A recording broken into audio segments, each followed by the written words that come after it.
Video no cost के साथ थोड़ी सी मेहनत के साथ आप घर में पड़ी हुई चीज़ों को किस तरह बेशकीमत बना सकते हैं और अपने शौक़ के लिए आपको लाखों रुपए की ज़रूरत भी नहीं होगी, बल्कि ये शौक़ आपका घर में ही पूरा हो जाएगा।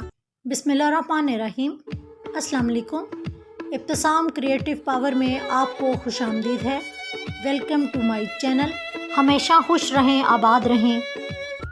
एक आइडिया देने के लिए ये दुपट्टा मैंने काफ़ी अर्सा पहले सिल्क पेंटिंग के साथ बनाया था। ये पेंट काफ़ी मुश्किल था हैंडल करने में, लेकिन मैंने ये बना लिया था। लेकिन इसके बाद मैंने इसको नया लुक देने के लिए इसके ऊपर काम कर लिया और इस तरह का जो दूसरा दुपट्टा था ये सिल्क पेंटिंग के ऊपर और लेडिंग के साथ मैंने इस तरीके से बनाया था। इसके कलर भी बहुत खूबसूरत थे और इसका कलर थोड़ा लाइट हो चुका था, लेकिन ये अभी भी उसी तरह की खूबसूरत लुक ही दे रहा है। लेकिन आज मैं आपको जो चीज़ सिखाने वाली हूँ वो आपके घर में ही जो पड़े एक्रेलिक्स पेंट हैं, जो कि आप आम पेंटिंग में यूज़ करते हैं, वही एक्रेलिक पेंटिंग को यूज़ करते हुए आप इन पेंट के साथ अपने फैब्रिक का काम भी कर सकते हैं और इन दुपट्टों की रौनक में इजाफा भी कर सकते हैं। कितने खूबसूरत फ्लावर हैं। मैं इस शर्ट से काफ़ी ज़्यादा मुतासर हुई थी और इसके जो फूल थे मुझे काफ़ी अट्रैक्टिव लग रहे थे, तो इन्हीं फूल के पैटर्न को मद्देनज़र रखते हुए मैंने इसके ऊपर बटर पेपर रखा और बटर पेपर के बाद ये तमाम जो फ्लावर थे मैंने इसके ऊपर ड्रॉ कर लिए। आप भी इसी तरह के कोई अलग से पैटर्न लेने की आपको ज़रूरत नहीं है और ना ही बाज़ार जाने की ज़रूरत है, बल्कि घर में ही जो आपको प्रिंट पसंद आए इस तरीके से आप वही प्रिंट अपने कपड़े पर उतार सकते हैं और वो बटर पेपर लेकर आप बआसानी इसके ज़रिए काम कर सकते हैं। तब मैंने एक दुपट्टा लिया और नीचे इसका जो बटर पेपर मैंने तैयार किया हुआ था इसके नीचे मैंने पिन अप कर दिया और पिन अप करने के बाद दुपट्टे के ऊपर देखें आसानी से पैटर्न मुझे नज़र आना शुरू हो गया। एक मैंने एम्ब्रॉयडरी वाला फ्रेम लिया और फ्रेम को मैंने इसके नीचे इस तरीके से सेट कर दिया कि जहाँ पर फ्लावर आ रहे थे वहाँ पर मैंने फ्रेम लगा दिया। तो तब मुझे एक बड़े फ्रेम की भी ज़रूरत महसूस नहीं हुई, बल्कि ये इस फ्रेम ने घर में ही मुझे काम दे दिया। अब जो नीचे मुझे पैटर्न नज़र आ रहा था उसी तरीके से मैं जो फ्लावर मैंने अरेंज करना था उसी कलर्स की आउटलाइनिंग के साथ ही उस कलर को ड्रॉ करती जा रही थी। तो तब मुझे दोबारा से इसको ड्रॉ करने की मेहनत भी नहीं करनी पड़ी और जो कार्बन पेपर की ब्लैक इंक थी वो भी इसके ऊपर नुमायाँ होने से बच गई। इस तरीके से मैंने तमाम फ्लावर को इस तरीके से इसकी आउटलाइनिंग ड्रॉ करके इसको शेडिंग के साथ इस तरह बनाना शुरू किया। तो इस तरीके से 2 से 3 कलर की मिक्सिंग के साथ एक खूबसूरत सा फ्लावर मेरे दुपट्टे के ऊपर थोड़ी सी कोशिश के साथ मौजूद था। तो लोगों का सवाल ये होता है कि आया एक्रेलिक पेंटिंग परमानेंट है या फिर नहीं।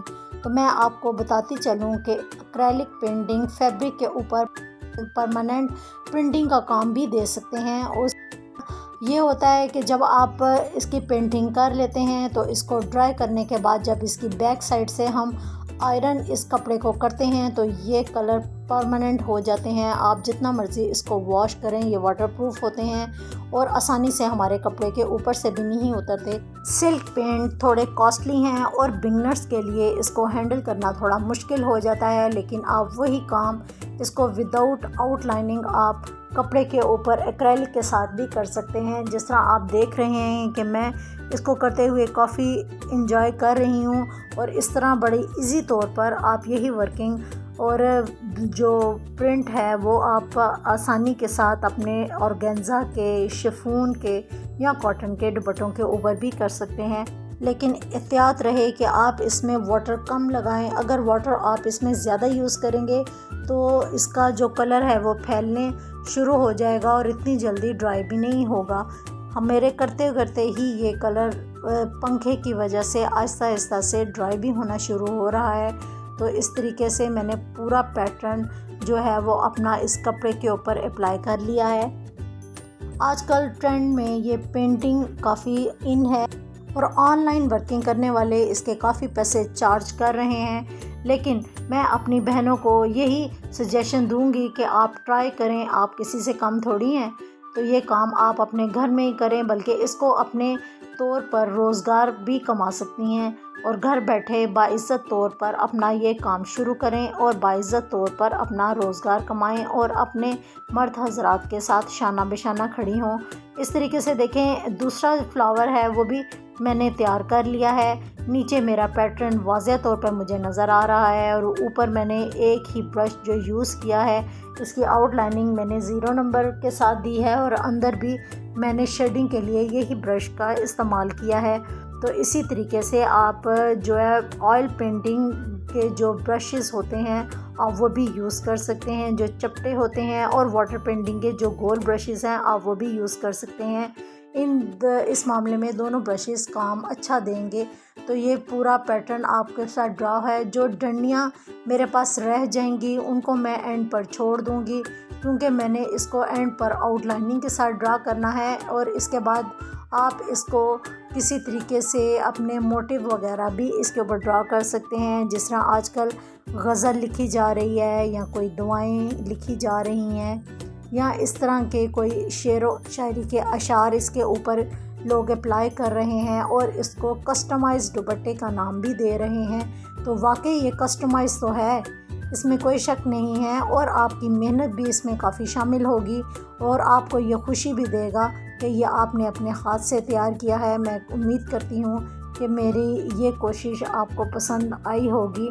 साथ साथ बातें भी होती रहेंगी, तो जो अफराद मेरे चैनल को देख रहे हैं, उसको पसंद कर रहे हैं, मैं उन तमाम का बेहद शुक्रिया अदा करती हूँ। तो उनमें शामिल हैं Amna beauty secret, Nirmala day book, Sabiha vlogs, Sheikh vlogs, Roman King, Iqra. आपका बेहद शुक्रिया। अगर आपके पास जो है फ्रेम छोटा है तो छोटे फ्लावर के यूज़ कर लें, और अगर आपके फ्लावर बड़े हैं तो आप बड़ा एम्ब्रॉयडरी फ्रेम भी यूज़ कर सकते हैं। अदरवाइज़ अगर आपके पास स्क्वायर एक फ्रेम हो लकड़ी का तो आप पिन अप इसके साथ दुपट्टे को कर उसके ऊपर भी स्क्रीन प्रिंटिंग की तरह इस दुपट्टे को अप्लाई करके पेंट कर सकते हैं। लेकिन ये मैं इसलिए आपको बता रही हूँ कि ये चीज़ तमाम घरों में आम मौजूद होती है, इस तरह के फ्रेम्स। तो आप इस तरीके से भी इन फ्रेम को लेकर इस तरीके से इनका काम चला सकते हैं। अब मैंने इसको फ्रेम के ऊपर सेट कर लिया है और नीचे बड़ा फ्रेम है, ताकि मैं आपको छोटे फ्रेम के अलावा भी इसकी पेंटिंग सिखा सकूं। तो तब मैंने नीचे बड़े फ्रेम के ऊपर इसको पिन अप कर दिया है और इसके बाद मैं इस तरीके से इसको अप्लाई कर रही हूं। तो ये भी तरीका आपके लिए यूज़फुल होगा, उम्मीद करती हूं। तो ये आप देख रहे हैं कि ये और आसानी से वर्किंग करने में मुझे मदद दे रहा है। लेकिन हर कोई ये बड़े फ्रेम अफोर्ड नहीं कर सकता, तो आप छोटे फ्रेम से वैसे ही काम कर लें जिस तरह मैं पहले कर रही थी, सेम इसी तरीके से। तो अब मैंने नीचे जो पैटर्न रखा हुआ है उसके ऊपर ही रखते हुए मैं इस फ्लावर को दोबारा से मार्क कर रही हूँ। एक फ्लावर मैंने फ्रेम में बनाया है और दूसरा फ्लावर मैंने स्क्वायर बड़े फ्रेम में ड्रॉ कर रही हूँ।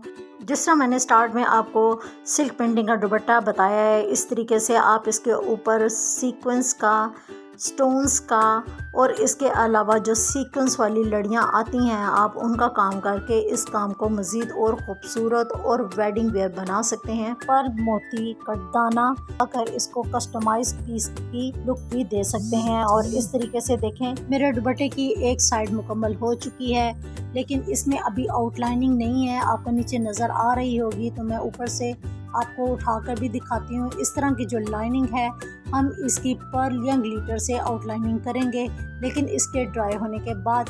तो आज जो है इतना ही। अगली वीडियो में आपको दुपट्टे की मुकम्मल लुक दिखाऊंगी। दुआ में यूँ ज़रूर याद रखिएगा। अल्लाह हाफिज़।